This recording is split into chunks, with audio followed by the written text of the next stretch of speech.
आज की खबर में आप सभी का स्वागत है। तो चलिए बढ़ते हैं देश दुनिया की बड़ी खबरों की ओर। दिल्ली का नया सीएम कौन, 19 फरवरी को होगा फैसला, 20 को शपथ ग्रहण। दिल्ली का नया मुख्यमंत्री कौन बनेगा, इस सवाल का जवाब 19 फरवरी को बीजेपी विधायक दल की बैठक में मिलेगा।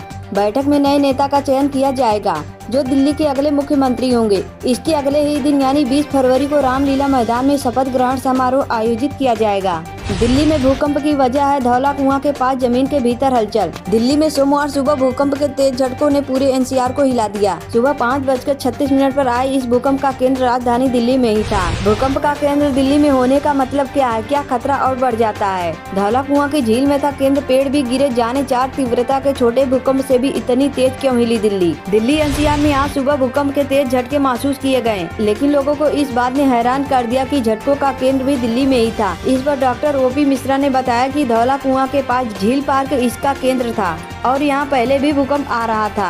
अमेरिकी सेना का तीसरा विमान 112 अप्रवासी भारतीयों को लेकर पहुंचा अमृतसर। लोगों ने सुनाई आप बीती। अमेरिकी सेना का विमान अप्रवासी भारतीयों को लेकर अमृतसर पहुंचा है। ये अमेरिका से अप्रवासी भारतीयों को लेकर आने वाला तीसरा विमान है। इस विमान में 112 अप्रवासी भारतीय थे। महाकुंभ में वीकेंड खत्म होने के बाद भी उमड़ रही श्रद्धालुओं की भीड़, सुबह से 40 लाख ने किया स्नान। प्रयागराज महाकुंभ में वीकेंड खत्म होने के बावजूद श्रद्धालुओं की भीड़ कम होने का नाम नहीं ले रही है। सोमवार को दिन शुरू होते ही 40 लाख लोग डुबकी लगा चुके हैं। प्रयागराज संगम स्टेशन 28 फरवरी तक के लिए बंद। महाकुंभ में नहीं रुक रहा श्रद्धालुओं का रेला। प्रयागराज संगम रेलवे स्टेशन को महाकुंभ में श्रद्धालुओं की भारी भीड़ के चलते 28 फरवरी तक बंद कर दिया गया है। स्टेशन 17 से 28 फरवरी तक बंद रहेगा। महाशिवरात्रि से पहले ही भीड़ बढ़ने लगी है। इसके साथ ही खोए यात्रियों के लिए खोया पाया केंद्र बनाया गया। पटना स्टेशन पर बेकाबू भीड़ का वीडियो देखिए। ठूस ठूस कर जा रहे यात्री, चिल्ला रही महिलाएं। रविवार रात पटना जंक्शन और राजेंद्र नगर टर्मिनल पर महाकुंभ जाने वाले यात्रियों की जबरदस्त भीड़ का वीडियो देखिए। हालात इतने बेकाबू हो गए कि स्टेशन पर पैर रखने की भी जगह नहीं बची। हमेशा पार्टी हित शशि थरूर ने दी सफाई, बताई पीएम मोदी की तारीफ करने की वजह। शशि थरूर ने प्रधानमंत्री मोदी की अमेरिका यात्रा की प्रशंसा करते हुए कहा कि उन्होंने राष्ट्रीय हित में बात की है,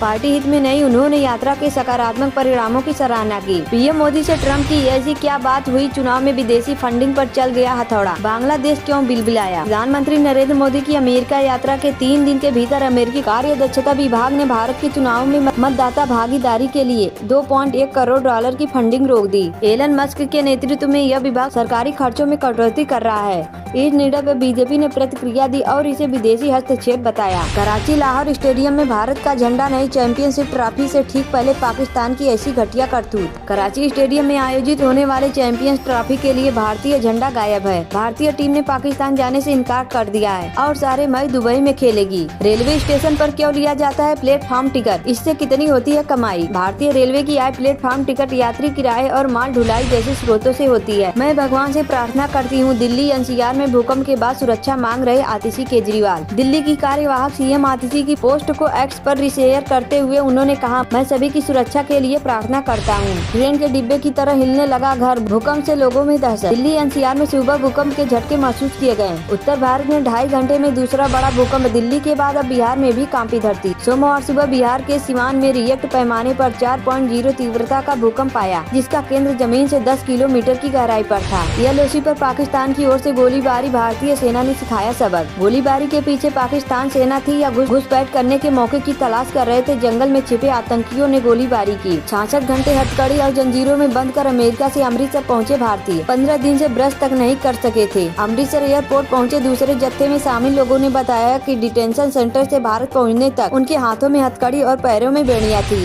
कांग्रेस सांसद गोगोई ने असम सीएम पर परिवार को बदनाम करने का लगाया आरोप। जयराम रमेश ने कहा, कानूनी कार्रवाई की जाएगी। कांग्रेस सांसद ने कहा कि प्रदेश के बीजेपी सरकार के पास दिखाने के लिए कुछ नहीं है। वे अपने वादे को पूरा करने में असमर्थ है और अपनी विफलता को छिपाने के लिए इस तथ्यहीन और निंदनीय अभियान चला रहे हैं। पूंछ में एलओसी पर पाकिस्तानी सैनिकों की गोलीबारी के बाद भारतीय सेना की जवानी कार्रवाई। कहीं साजिश या फर्जी खबर तो नहीं, रेल मंत्रालय कर रहा है जांच। नई दिल्ली रेलवे स्टेशन की घटना पर केंद्रीय मंत्री का बड़ा दावा। केंद्रीय मंत्री ने कहा, रेल मंत्रालय इस घटना की जांच कर रहा है ताकि यह पता लगाया जा सके कि क्या कोई साजिश या फर्जी खबर फैलाई गई थी जिसके कारण यह घटना हुई है। आरएसएस को जानना है तो संघ के करीब आइए, इसमें पैसा नहीं लगता है। पश्चिम बंगाल में बोले मोहन भागवत। हमारा लक्ष्य 2030 तक कपड़ा निर्यात को 3 गुना बढ़ाकर 9 लाख करोड़ रुपए करना है। पीएम मोदी ने बताया कि भारत टैक्स 2025 में 120 से अधिक देश भाग ले रहे हैं। प्रधानमंत्री ने आज राष्ट्रपति भवन में राष्ट्रपति द्रौपदी मुर्मू से मुलाकात की। घटना नहीं बल्कि नरसंहार था। नई दिल्ली स्टेशन भगदड़ में मौतों पर कांग्रेस, टीएमसी, आरजेडी नेताओं ने केंद्र सरकार पर साधा निशाना।